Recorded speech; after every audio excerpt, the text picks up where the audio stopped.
That is a way of demonstrating the basic experience which underlies some of the major forms of Oriental philosophy. And actually, this way of demonstrating it is taken from a kind of Chinese and Japanese Buddhism called Zen, which I'm going to be talking about quite a bit today, because Zen is one of the best examples of a philosophy, shall we call it, in which this experience is dominant. Zen, of course, is a Japanese word, and it's spelled Z-E-N.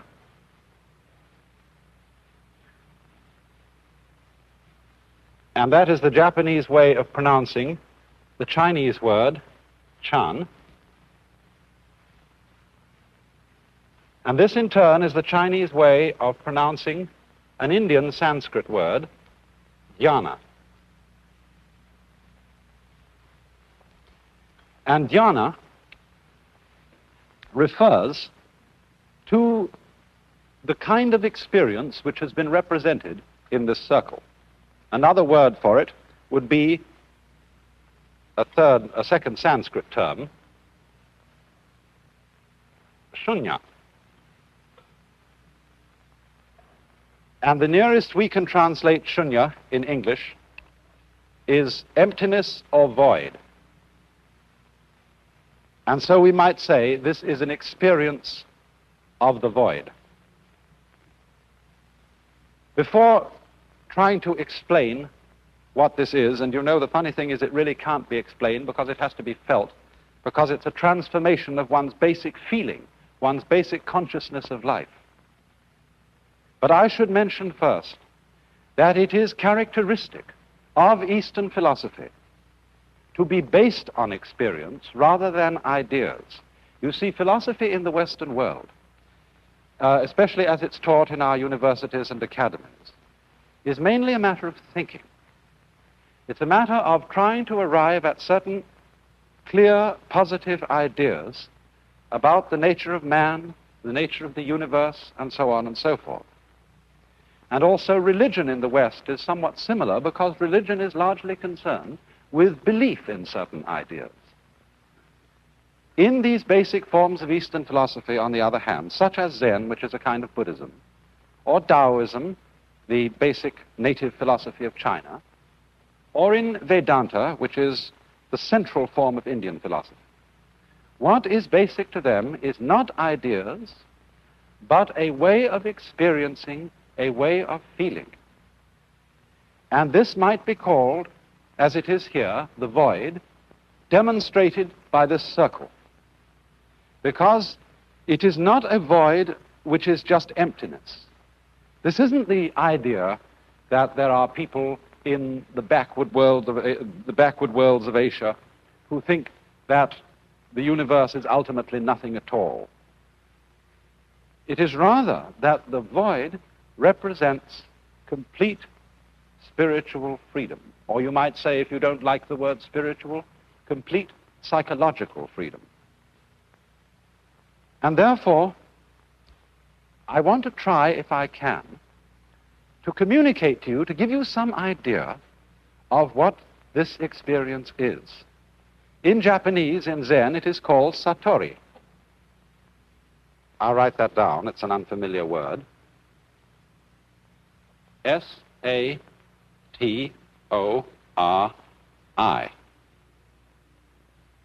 And I like the way that that's pronounced in southern Chinese. They pronounce it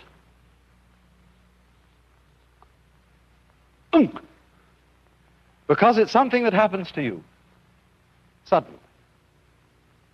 Now let me try, if I can possibly,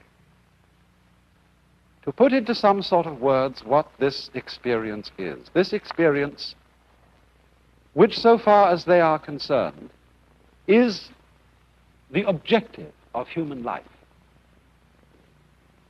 To get this is to understand the meaning of human nature and destiny. Only because it's a transformation of consciousness, because it's something you feel rather than something you think, it is for this reason difficult to put into words. But it is as if you saw quite suddenly, and indeed this experience could have happened to you. It can come without warning to anybody, and so what I'm going to be saying may strike a familiar ring in some ears. But it is as if quite suddenly you became totally convinced that the way everything is in this universe and at this moment is absolutely right. And that's almost putting it too weakly. I'm not trying to talk about a sort of Pollyanna feeling where we say, well, this is the best of all possible worlds, and everything, however evil and however wrong, is going to work out all right in the end because it's a means to an end in some master design. I'm not saying that. I'm saying it is suddenly feeling that everything is right the way it is now, however appalling, however terrible. And you know it beyond a shadow of doubt. There are two other aspects to this experience as well. And although you feel them all together, we have to talk about them separately. While the first aspect is feeling that everything just as it is so right that you could say of it, this is why I'm alive. This is what life's all about. The second is that everything you see and feel seems to come to life in an extraordinary way. You feel the world as you've seen it before was seen almost in a dream. But it is as if just the ordinary things that were confronting you suddenly went, yeah, and came alive. And the third aspect of it is that you no longer feel yourself and what you are experiencing to be separated. Although you don't lose the feeling of the outline of your skin, you don't forget that I or Joe Dokes is a possible name by which you can refer to yourself. Nevertheless, it suddenly seems to you that your skin is no longer what divides you from the world, it's what joins you to it. What you see outside you is also you. Now, we ordinarily restrict the idea of ego, of I-ness, or of you-ness to some sort of psychological entity or process inside us which is in control of things. And we identify ourselves with a sort of controlling center. But in this experience, it is as if that center were suddenly enlarged to include the whole universe. You almost feel as if you were God, except that in Eastern thought, one doesn't think of God as a kind of omnipotent person. I mean, there are lots of people in our asylums who say, well, I'm God. I always like the story of the woman who insisted that she was God. And to humor her, someone said, well, if you're God, will you please explain how you managed to create the universe in 6 days? She said, I never talk shop. It isn't feeling God in that sense, as if you could do anything. But it is feeling that you and this whole world are one. And that in this experience of oneness and the sudden coming alive of everything, and the profound rightness, that's the only word I can use, the profound rightness of each moment, of this moment, however far it may seem to be short of one's ideals of perfection. This is it. And you say, having seen this, I can die content. This is what it was all about. Now, you might think at the same time that an experience of this kind is rather dangerous. I mean, supposing one did become convinced that everything just as it is the ideal, is right. Would this mean that you could go out and murder some rich relative in order to inherit their fortune? Does it mean you can do anything you like? That you can kick your father and mother, you can be cruel to your children, that you can steal and rob and anything? In a way, it does mean that. But that is only to say, isn't it, that we are free. And freedom is dangerous. But yet, freedom is one of the things which we cherish as one of our greatest possessions and privileges. But if we deny ourselves freedom, then we don't really have the power to act morally. because all true moral acts are not the acts we are bound to do. They are the acts we are free to do. But freedom is dangerous.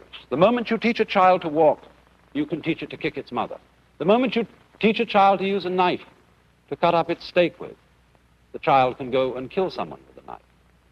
Life is risky. Life is not safe. And so in the same way, this experience is not safe. But on the other hand, its content is so joyous that when people are profoundly happy, they are not in the mood, usually, to go out and slug someone. And so you might say, this experience then, which is the foundation of these great forms of Oriental philosophy, that sounds wonderful. And I'd like to get it.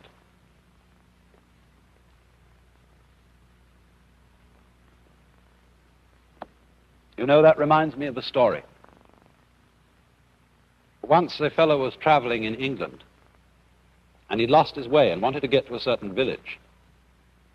And he went to a country yokel and said, can you tell me the way to Little Tuddenham? And the yokel scratched his head and said, well, sir, I do know where that is, but if I were you, I wouldn't start from here. And so in the same way, when one asks, how do I get this experience? That's not quite the right question. And to go out to get it is from the first the wrong approach. Because this sort of transformation of consciousness happens to a person only in the moment when you might say they give up grasping, they start to treat life not as something to be grabbed, when their whole approach to things is no longer clutching. You know, it was a basic teaching in Buddhism that the root of all human suffering is clinging or grasping. Just in the same way as I was suggesting on a previous program, that you can't cling to your breath without losing it. You have to let go of your breath. And for that reason, the word that is used in Buddhism for this experience, it's another word, familiar to you all, nirvana, literally means blow out. Don't hang on. Don't clutch life. And so one of the great problems is how on earth to get ourselves to give up clutching, to give up clinging. But you see, if that's something you eagerly want to do because you want to get something good out of it, this is still a grasping attitude. Well, you know, in Zen, they have a means of teaching people how to stop clinging. Zen, incidentally, is supposed to have been brought from India to China around somewhere between 400 and 500 AD by a fierce-looking gentleman called Bodhidharma. You can see him in this picture by the Japanese painter Soga Jasuku. He's always drawn as a very fierce fellow, with a twinkle in his eye at the same time. And when Bodhidharma came to China, he didn't have very many disciples, but there was one fellow who sought him out, and his name was Eka. And Eka came to Bodhidharma and said, "Sir, I want you to accept me as your disciple." And Bodhidharma replied, "I have nothing to teach. What I understand is an experience, in other words, and I can't put it into words, and therefore go away, I can't teach it to you."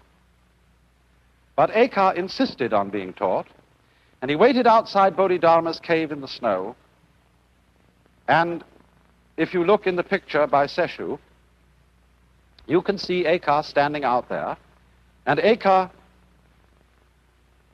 got so persistent, and Bodhidharma so persistent in his refusal to teach him, that at last Eka cut off his arm and handed it to Bodhidharma, saying, "Look, here is the testimony of my sincerity. Please, take me as your disciple." So Bodhidharma said, "All right, what do you want?"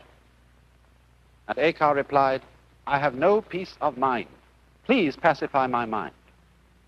And by mind, of course, he meant his soul, his self. So Bodhidharma said, bring out your mind here before me. I'll pacify it. But Eka said, when I look for my mind, I can't find it. Bodhidharma said, there, I have pacified your mind. And at that moment, Eka had his Satori. In other words, he had the experience I've tried to describe to you.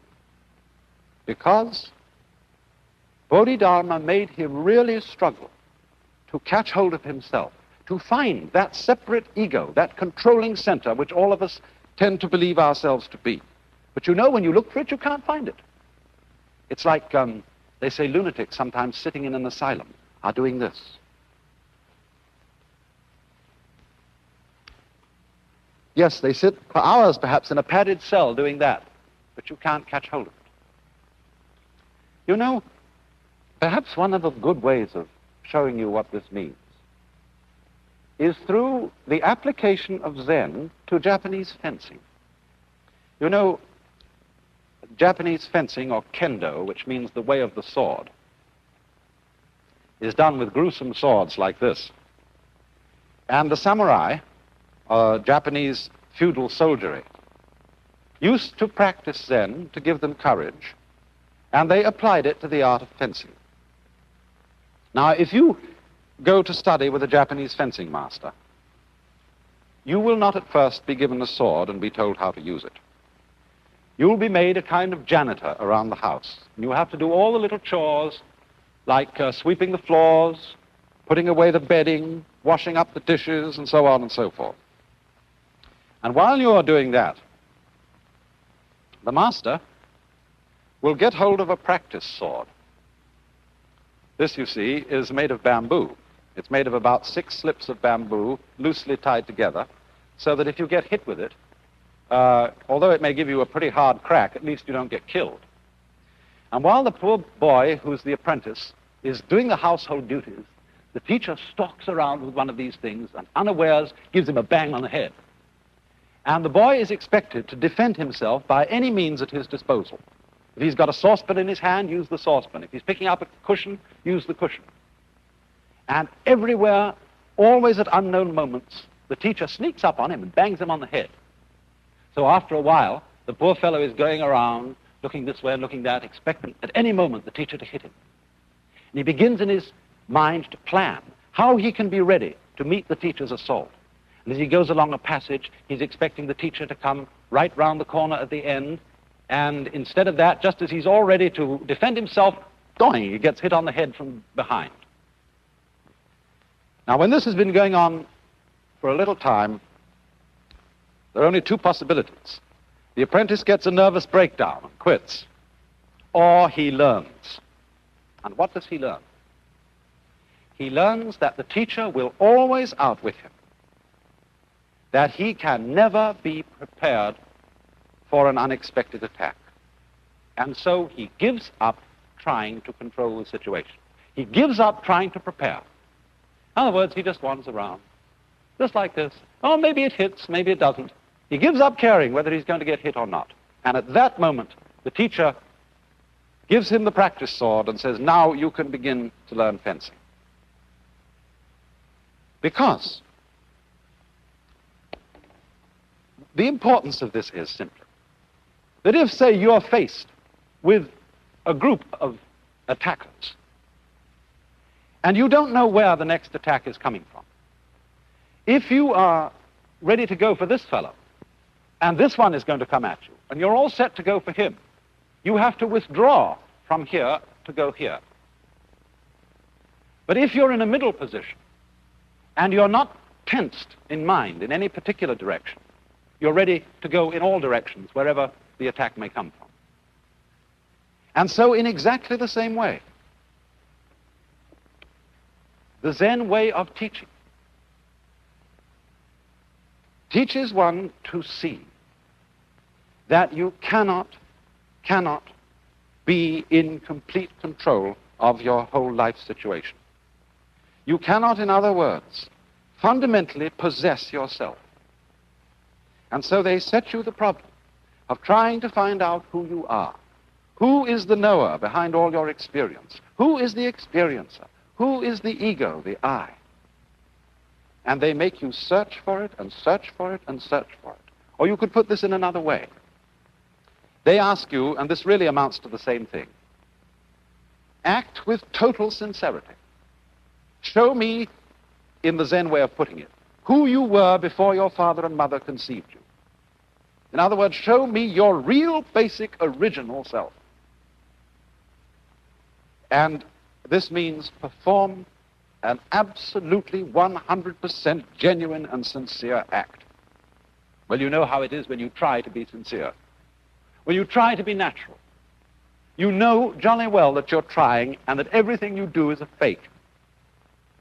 And so in the same way, the Zen student finds out that he cannot act 100% genuinely with his whole being. And he gets frustrated again and again and again as the teacher rejects every attempt he makes to show him his real self. Until the moment comes when he suddenly realizes, not just as an idea, but something that he knows in his whole body, he knows with his very bones, that it can't be done. You cannot intentionally be natural. And he gives up. And that moment of giving up is just the same as when the student of the sword gives up trying to prepare to defend himself. And in the moment when we let go of ourselves in that way, zoop, there comes upon us this experience of the void, of complete freedom, or as we might say in psychological language, being free from blocking. You know, blocking is when you are stalled by something. When somebody says something to you that fundamentally embarrasses you, or when an event happens in life which, as it were, knocks the wind out of your sails. You are blocked. And to be free from blocking, to be free from being stopped, being phased, is part of the Satori experience.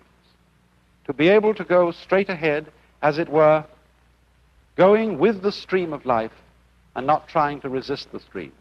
Just as, for example, if you were actually swimming and you got caught in a strong current, if you try to swim against it, you're perfectly sure to drown. But you have to learn in that situation to turn round and go with the stream, let it carry you, and then in that moment, you and the stream become one. The whole force of the stream becomes one with your own body. And you learn after that how to use the force of the stream, to edge to the side and get out of it in that way. This, of course, is the philosophy of judo, of the gentle way, a philosophy of self-defense in which Zen Buddhism has had a great influence. So then, when the moment of letting go comes, when we see that every moment of life is now it. In other words, the object of life is no longer seen as something to grasp after in the future. Every moment is it now. Every moment. Even the most trivial answers the question, what is life for? And so you see, the experience at the basis of Zen and at the basis of other types of Oriental philosophy can be demonstrated by ordinary everyday life. That's why in Zen teaching, those old masters in China didn't like to answer questions about philosophy with wordy explanations. They had quite a different way of going about it. I remember one case where a Confucian scholar came to a teacher and said, "Please explain to me your secret teaching." And the teacher replied, "Well, there's a saying in your own master Confucius, which very well puts it. When Confucius said, 'My disciples, do you think I am holding anything back from you? Indeed, I am holding nothing back.'" And that was all he said. And so the Confucian scholar was a bit perturbed and said, "Well, what do you mean?" And the Zen teacher said, "Well, forget it. I don't want to talk about it anymore." Well, a few days later, They were walking together in the mountains, and they happened to pass a bush of wild laurel. And the Zen teacher turned to the Confucian scholar and said, "Do you smell it?" The scholar said, "Yes." "You see," said the teacher, "I'm keeping nothing back from you." And it said that at that moment, the scholar was awakened. So this is the characteristic approach of Zen, to answer questions about abstract, vast matters of philosophy with absolutely concrete, momentary events. Because it is these concrete, momentary events that are the answer. If they are experienced with a mind that is no longer clinging to life and clinging to itself, as I said, the trivial, the ordinary, the momentary suddenly comes zoop to life. And this, you see, this thing that we are living now is the answer. And so Zen teachers have said very strange things when asked philosophical questions. One of them said, "The cypress tree in the yard." Another said, 3 pounds of flax. Another said, "It's windy again this morning." Sometimes they don't say anything. There's a famous story of a Chinese general, I think he was, who came to one of the old masters and said to him, "What is the way?" And in answer, the master